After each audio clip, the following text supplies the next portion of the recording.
This, as you know, has been a week of wicked words, followed by very quick mea culpas. First there was Roseanne Barr, now it's Samantha Bee. Samantha Bee now apologizing for a disgusting comment she made about Ivanka Trump on her TBS show. It was a comment that was planned. It was put into the teleprompter and read with intention and with the blessing of her staff and her show. Two sponsors pulled their ads. Bee's show is still on the air, and NBC's Craig Melvin has the very latest. Watch. Comedian Samantha Bee conspicuously absent on the red carpet at an awards show where she was being honored.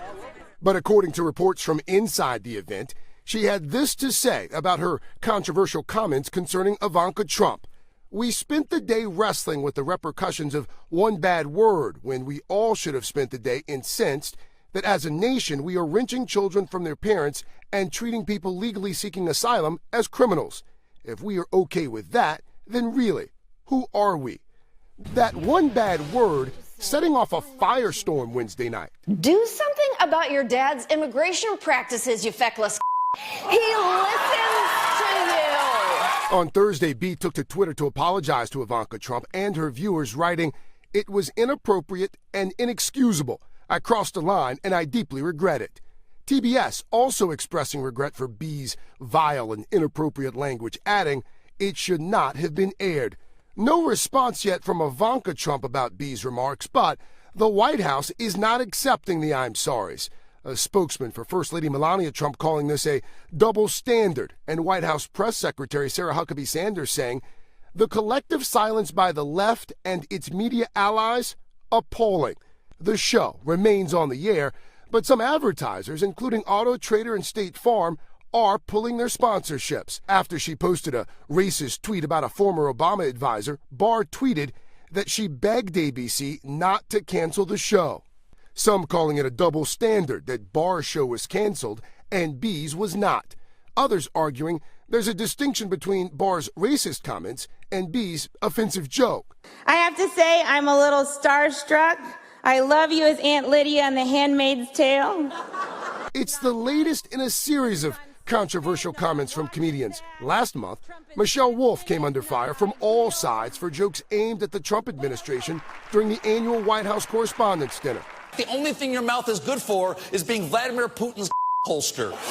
While Stephen Colbert faced calls for sponsor boycotts and the hashtag #FireColbert after this joke last year. As political punchlines take a more personal turn. People want this sort of frontal, in-your-face criticism of people associated with the Trump administration, even if it crosses lines that conflict with their own values. And that is an alarming development. We'll be right back. Joining us now to talk about this and other topics making the rounds today, please help me welcome some brilliant women. NBC's Kate Snow, Amy Holmes, who's the co-host of PBS's In Principle, and MSNBC political analyst Zerlina Maxwell. Hello, ladies. Welcome. Good morning. Hi. Can I tell you, I thought Eric Wemple hit the nail on the head. That was very well said, how he put that. You know, that the anger... I believe Sam Bee was right to apologize. I'm very glad she did. And I feel like we should accept that apology. I don't understand why people don't accept other people's apology. Like, she said it, let's take her at her word that she is sorry. But he's right that people are so quick to compromise their general commitment to, let's say, civility in service of their anger, whether it's of this administration or the last one. Right, and he was also hitting on something else, which is this hypocrisy in terms of your own values. Let's remember, Megyn, that these are also women who call for female solidarity and that we should be kinder to one another.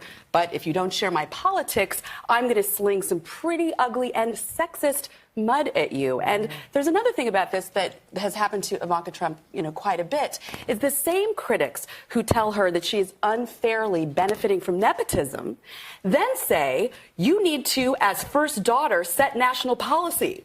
Like, take advantage of your nepotism. Right, exactly. Yeah. So you got to pick one or the other. But I see her point that, there's anger towards Ivanka Trump, and because she has put herself out there as an official, and then when she gets criticized, she falls back on, I'm just a daughter.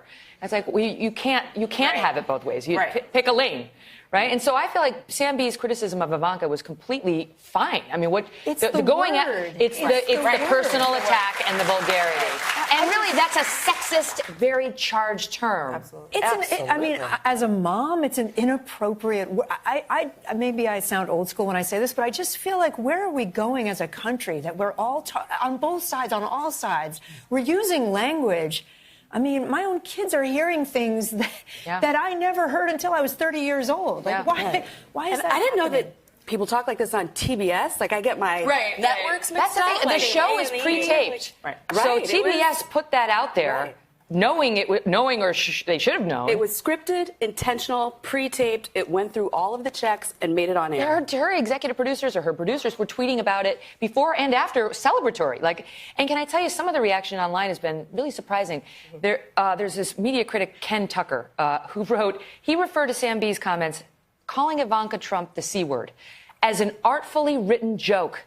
He compared it to poetry, and he referred to anybody's anger as feigned outrage over just a throwaway line.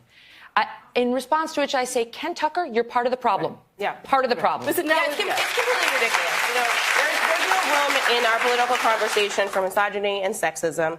But I would say this. Samantha Bee was making a really important policy point, and I want us to be as angry about babies being stripped from their mothers, right, as we are about bad language. She's the one who prevented that. Well, yes, I agree with you. I agree with you. She used a terrible word to talk about Ivanka Trump that distracted us from the important policy conversation that we should be having. Can we also just talk about, let's be real. So I know that the media writers and so on, there's definitely a double standard when the woman under attack is a Republican versus a Democrat, and it shouldn't be. But it's also the height of hypocrisy for the Trump White House to be saying there's a double standard when it comes to, they're upset about a sexist, crude remark. The Trump White House? Yes. Are they kidding me? With Donald Trump as the president. And as you know, Megyn, Ted Nugent called Hillary Clinton the same C word, and he was invited to the White House and took a photo with the president. And so I don't think they have any legs to stand on. I looked Donald Trump in the eye. You did. And listed just a small sampling of his sexist remarks about women at that presidential debate. And his response to me famously was, what I say is what I say. And we've gotten too PC in this country. And that resonated with many people, right? That was his answer. That's what he ran on. But so that's your position. Then that's going to be that's the door you opened, willingly walked through, and that's the example you set.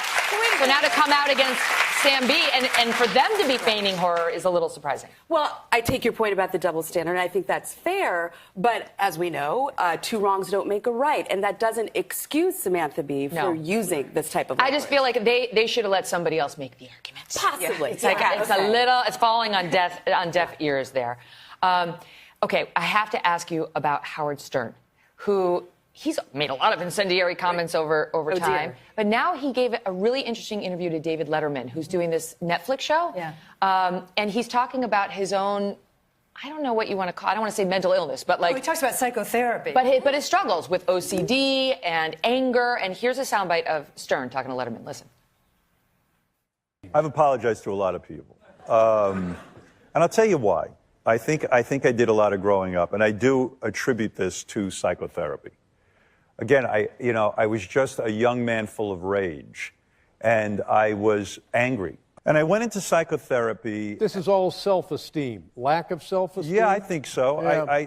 And I think just really a lack of self-examination. And I think through psychotherapy, I started to fall in love with life a little bit.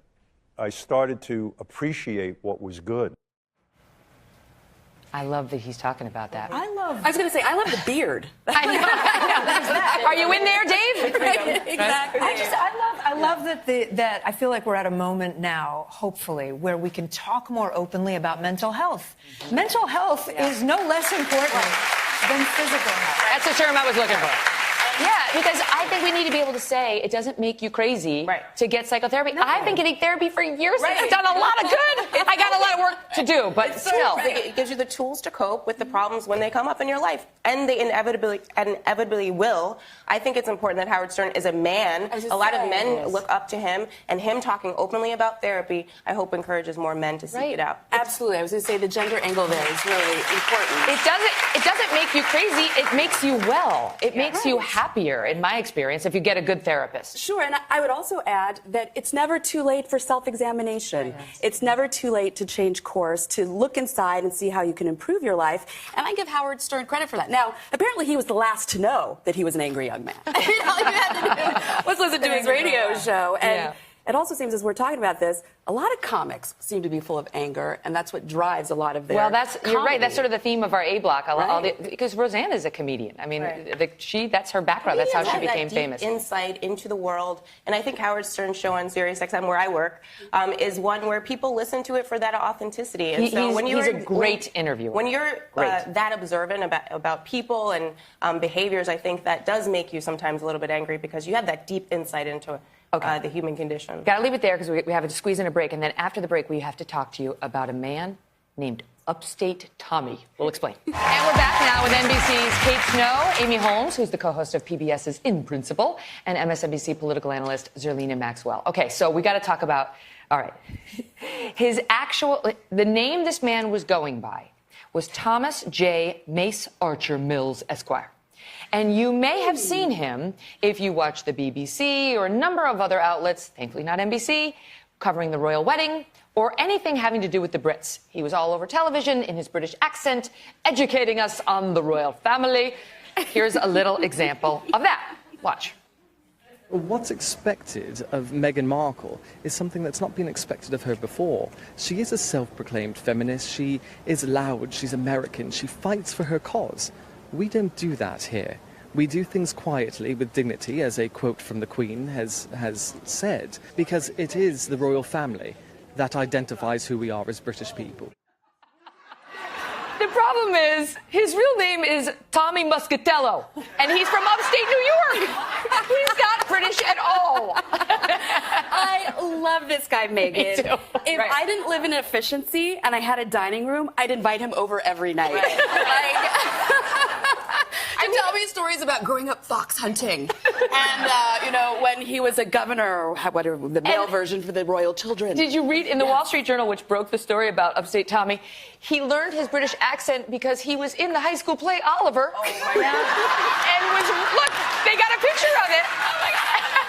He's from a town near where you and I grew up. Yes, these are our people. He's from Bolton Landing on Lake George. Like an hour outside of Albany. Yeah. So I feel proud of him. He's like a local boy made good. If I knew this was possible, I definitely would have practiced my British accent because I really wanted to go to the royal wedding. You could have been everywhere. I could have been everywhere. I want to tell our audience that Thomas Muscatello disputes part of the Wall Street Journal's report, and in a statement to us said, "I don't see how being American negates my knowledge, my know-how, my drive, my charitable endeavors, and my desire to educate and promote the positive and dignified attributed system of government which so many people in America itself respect, idolize, and wish they could have."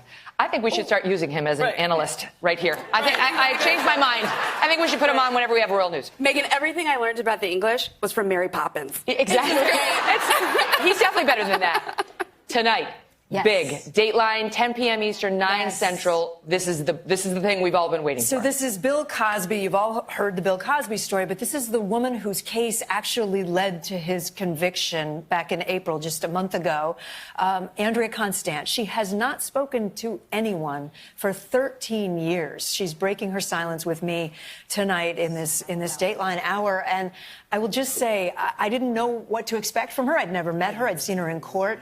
She is so poised and centered and forthright and shares so much about the journey that she has been on and hasn't been able to talk about all these years that I think you all will really give me the chills. Yeah, I think you'll want to see it. And you want to talk about people who started the Me Too movement before it was labeled, before it was a movement. They were Me Too before there was. There you go. Hashtag Me Too. She and they had a critical role in what we're seeing right now in our country. Can't wait to watch it. Thank you so much. All right, you bet.